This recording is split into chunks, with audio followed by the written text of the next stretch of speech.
আপনারা দেখতে পাচ্ছেন যে আজকে আমাদের ঠাকুরগাঁয়ে কিন্তু এই পর্যন্ত অনেক কুয়াশা রয়েছে।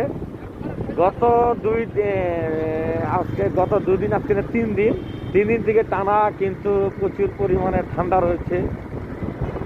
ঠান্ডা হওয়ার পরে দুপুরে সূর্য ওঠার পরে 12টা থেকে 1টার মধ্যে আপনার সূর্য দেখা যায়। আজকে কিন্তু সেই সন্ধ্যা 7টা থেকে শুরু হয়েছে কুয়াশা।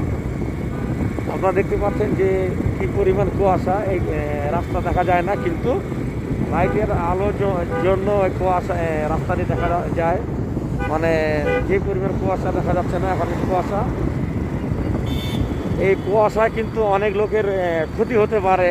আপনারা যারা বাইক চালাচ্ছেন এবং সাবধান, হেলমেট পরে চালাবেন। যারা কার চালাচ্ছেন, মিনি বাস চালাচ্ছেন, খুব সাবধানে আপনারা গাড়ি চালাবেন। যারা দূরে যাত্রী, আপনার ঢাকা যাচ্ছে এবং চিটাগাং সিলেট যাচ্ছে, এদিকে আবার কোচ, যারা গাড়ি চালাচ্ছে খুব সাবধানে গাড়ি চালাবেন। প্রচুর কুয়াশা, রাস্তা দেখা যায় না। 7টা থেকে শুরু হচ্ছে কুয়াশা। দেখতে পাচ্ছেন কতটুকু আলোর জন্য রাস্তা দেখা যাচ্ছে, অথচ কিন্তু রাস্তার পাশে অফ সাইডে গেলে কিন্তু তখন আর কিছু দেখা যায় না।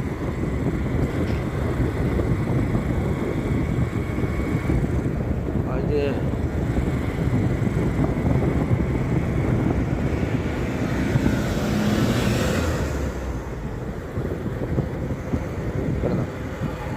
এটা খুশ করে দাও।